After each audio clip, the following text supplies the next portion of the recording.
What up? I'm Trevor Pelka, and this is the Braves TomaBlog. So, it's podcast time. I feel like making one. It's been about a week. I made the Julio one. That was a bit of a bummer. The Braves won 9 of 12, so we should probably talk about that. Instead, I'm going to talk about Joe Simpson and Dansby Swanson's future. It doesn't match how the Braves are doing. They've won 9 of 12. I think we should all be, extremely excited and surprised about the fact that they had gone 5-11 over a stretch, and now they've, gone like 9-4 over a stretch or something like that, and they're back in first place. That's awesome. But I feel like talking about the Joe Simpson thing. I don't know what it is. I haven't slept much. Maybe that's what it is. Because, Chet, isn't this a podcast about baseball where we break down numbers and use facts and talk about the Braves?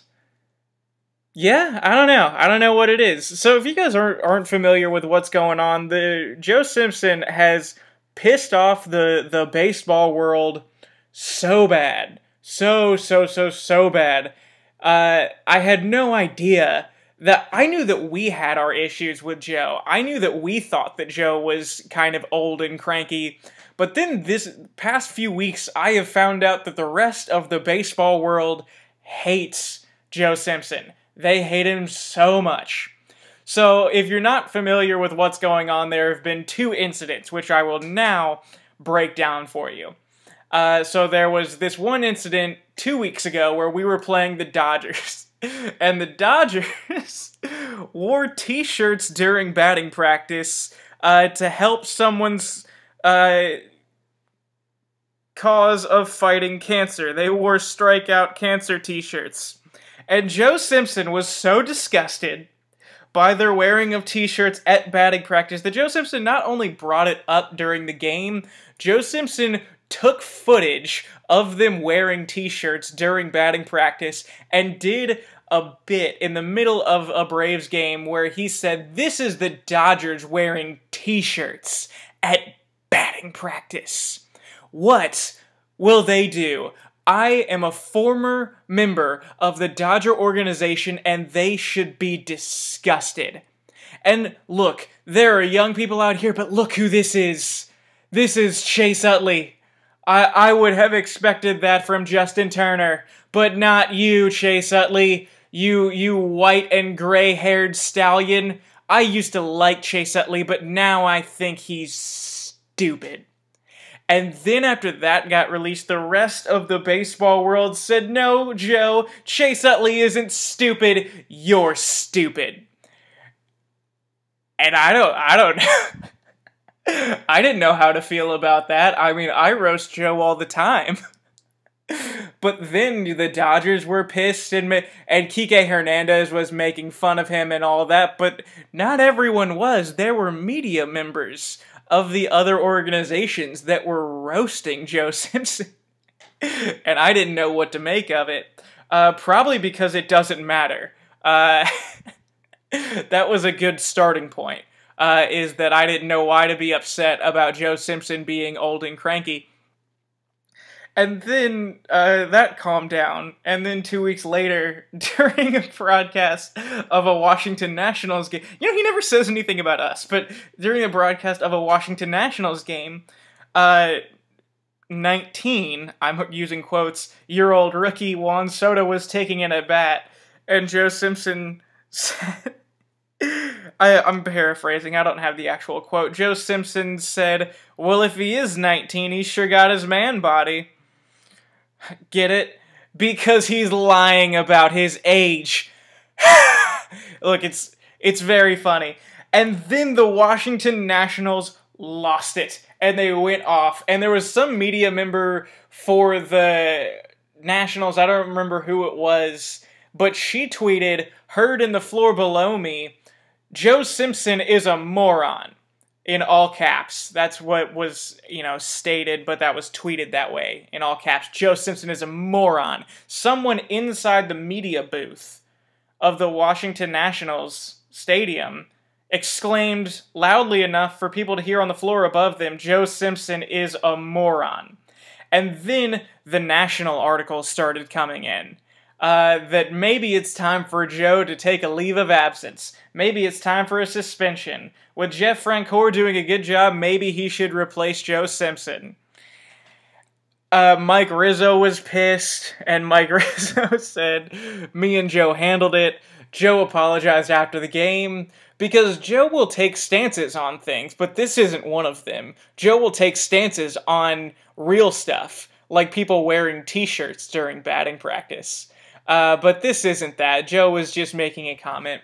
And then the Dominican Players League that Juan Soto was a part of gave him the documentation to be like, this is our response to Joe Simpson's comments.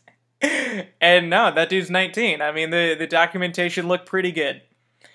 John Morosi went off on him and said, like, all right, Joe, you know, what did he say? Like, age fraud hasn't been an issue in baseball for the last 10 years. But then again, Joe Simpson is living in the past. Look, John, is that true? Yes. But we've handled it quietly for the last, like, 20 years or so, so I don't see what your problem is. Here's the thing about Joe making comments about Juan Soto. For one, Juan Soto doesn't play for us, so I'm certainly not going to get upset. Or if he did, I still wouldn't be that upset, because this doesn't matter. And here's the thing about age fraud. There are real problems in the scouting system for international players. We take children. We take 16-year-olds and give them millions of dollars, sometimes in countries where they are physically at stake. And there are tons of issues in terms of scouting and, you know, like package deals, and then, you know, kidnapping and you know, governments that are, you know, corrupt. Miguel Cabrera says, you know, he pays people to, you know, keep his mom from getting kidnapped because the government won't do anything in Venezuela. There are real problems in international scouting.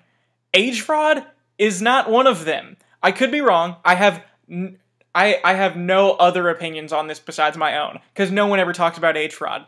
This is my opinion that there are real problems in international scouting. Age fraud is not one of them. In fact, it's my favorite paradigm for international scouting, because age fraud is very funny. I don't care if Juan Soto is 30. In fact, I hope he is. That's hilarious. That's my favorite scene in Benchwarmers, when Carlos presents the thing that says, "I am 12" in green crayon. So the idea that Juan Soto could be 30, playing with 15-year-olds, is very funny to me. And this is Major League Baseball, so it doesn't even matter if he is 30. So everyone freaked out on Joe, and they're like, but he's not, he's 19. I don't care. I don't care how old Juan Soto is. You can be 55, and if you can play Major League Baseball, go get him. I'm happy to have that. What to make of Joe Simpson? What to make of Joe Simpson? Oh man, I don't know. I didn't think of this. So here's my feeling on this, is that I've been listening to Joe every day for, you know, like a decade now, and that's only because I've only, you know, been watching the Braves on TV every day for a decade. Joe's been here for a minute, and let me just say that it shows. Is Joe cranky? Yeah, I've known that. Now everyone else is going off on it. Apparently they've known it too, but they've been keeping it in. I don't know why you're going off on him now, and I'm not. I guess because he's, like, starting beef with other players. It seems like everyone needs to calm down. Is Joe old and cranky? Yes. Are the Dodgers a disgrace for wearing t-shirts to batting practice? No. Is Juan Soto lying about his age? No. So it appears Joe Simpson is wrong about all of the things that he said. So yeah, maybe Joe should be in some kind of trouble. I don't know what you do to when you suspend him. He takes days off all the time. I don't know what to do about this. This is stupid. So, should Joe Simpson be fired? I don't care. He's not a good announcer, but I've been dealing with him. So, the fact that, like, the national media would, like, you know, get their jollies from his comeuppets, I don't care for that, because if anyone should be doing that, it should be me. So I'll go ahead and stop there. I've talked for 10 minutes about Joe Simpson. Other thing that I want to talk about that I got a bunch of questions about the other day was Dansby, because Dansby's been really bad, and I didn't even quite realize how bad Dansby had been. I wrote an article last night, but it was like 4 in the morning, and I read it this morning, and it was bad. But yeah, I mean, I was looking through Dansby's numbers. It is really sad what's going on with Dansby, because Dansby, you know, had a obviously very disappointing rookie year, and we were all looking for improvement from him, and it appeared as though he was giving it to us. I think he finished in 3rd in the NL All-Star voting, so he didn't make an All-Star spot, but at the All-Star break, he was hitting .253, and, you know, he's hit 8 home runs, which is already more. He's hit 40 RBIs. He only needs to get 51 to match last year. I mean, this isn't a slump. This is the sales went out on Dansby.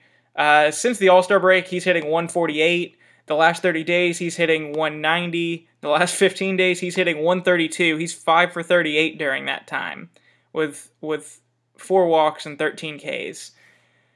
He's cutting down his strikeouts a little bit. 14 Ks and 54 at-bats since the All-Star break. So there's a great deal of bad luck playing into this. What's sad about this is that he had been improving. He jumped from 250, from 230 a year before, and then this slump hit him so bad that he has barely even improved at this point. And if it keeps going, he'll have a worse year this year than he did last year. And so it is really sad to see that with Dansby, because when the sales go out like this, there's really not much you can do to defend someone, especially in the middle of a pennant race. So we've seen the sales go out on someone during their season before. There's someone that reminds me, this reminds me a lot of. Who have we progressively been watched getting better for the last 4 years, even though each time that we think that they've made it, they kind of like let us down a little bit? It's Mike Fultonevich. He has higher talent than Dansby, but we've been watching him for 4 years slowly get it together, and every time, then it just all falls apart. It just all comes crumbling down. It happened again last year. Hopefully it doesn't this year. But we got to have patience with Fultonevich. I don't think that we get to have that patience with Dansby, and it's simply a timing thing. I've been telling people to have patience with Dansby because shortstops take a minute to develop offensively. Anderson Simmons, you remember he was a 230 hitter, but he was a great defender. But Dansby's been a very good defender. Brandon Crawford took a while to develop offensively. Zach Cozart. There are a lot of shortstops, Tulowitzki, Trevor Story. I'm thinking of like Addison Russell, but he has never really turned it around either.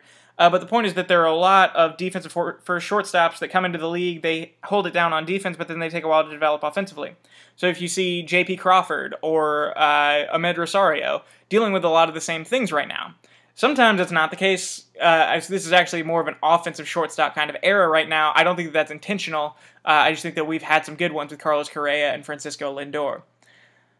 Point is, I think that Dansby will improve, and I think that Dansby will turn into a legitimate starting shortstop in Major League Baseball. The issue is going to be that, can he be that for us right now? Because right now is kind of the time. We don't have 4 years to wait on him like we did with Fultonevich. We're going for the playoff this year, which means that Dansby, he's been a good August hitter, he's been a good September hitter. That's why I think that we're continuing to get him some at-bats to work through this, because when Dansby turns it around, he really does turn it around and becomes one of the better players on your roster. He gets hot, especially this time of year, so we want to give him a chance to do that. If he doesn't do it, come September, you're done. We're going to play the best player at shortstop, which is going to be Culberson or Camargo.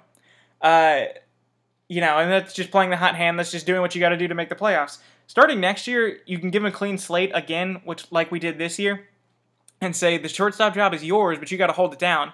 The issue is going to be that Dansby Swanson has to be the best shortstop on the roster next year, because Austin Riley will more than likely be out playing third base, and Johan Camargo will be out of a job looking for a spot to become a starter.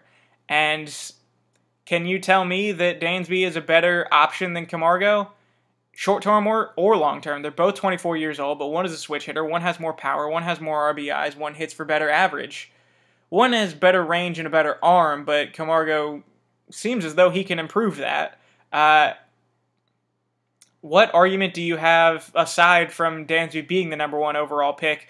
I said this at the beginning of the year. If it had been if it had been Camargo that had been picked number 1 overall, would we be having this conversation? Absolutely not. It's the only reason that we're giving Dansby the benefit of the doubt to this point. If he were a scrub that we were watching do this, he'd be out the lineup.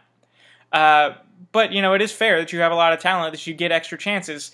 But next year, we can't keep giving him the extra chances. We're not going to move on from him in the middle of the year. It's not like we're going to, be like, oh, we're done with Dansby, we're going to trade him. It's going to be that he needs to be the best shortstop on the roster. He's going to have to be better than Camargo. If he can do that, then absolutely, he should be the shortstop. In terms of, do I believe that he can do that? I don't know what to tell you, man. Camargo's improved every step of the way. Camargo's made himself a more dynamic hitter in a lot of aspects, and Dansby just can't hit the slider. He starts striking out like crazy. He has 0 for 4s all the time, even when we're hitting well. I don't know what to tell you. I like Dansby's range. I think he's a great guy. I think he's a very clutch hitter. He's a guy that I would want up with the bases loaded, but there's so many holes. So in terms of long-term, I would love it if Dansby can work himself out. And there's a clear path to him doing that. Do I think that he can? I wish that I could say yeah. So, talked about Joe, talked about Dansby. If you guys want to talk about that in the comments section, please absolutely go nuts. Talk about Joe. Let's talk about Joe. I want to hear what you guys have to say about Joe Simpson. So thank you guys for listening. This is the Braves TomaBlog podcast. It's a YouTube channel which now doing podcasts where I mostly talk about the Braves, sometimes baseball in general. I hope you enjoyed listening and go.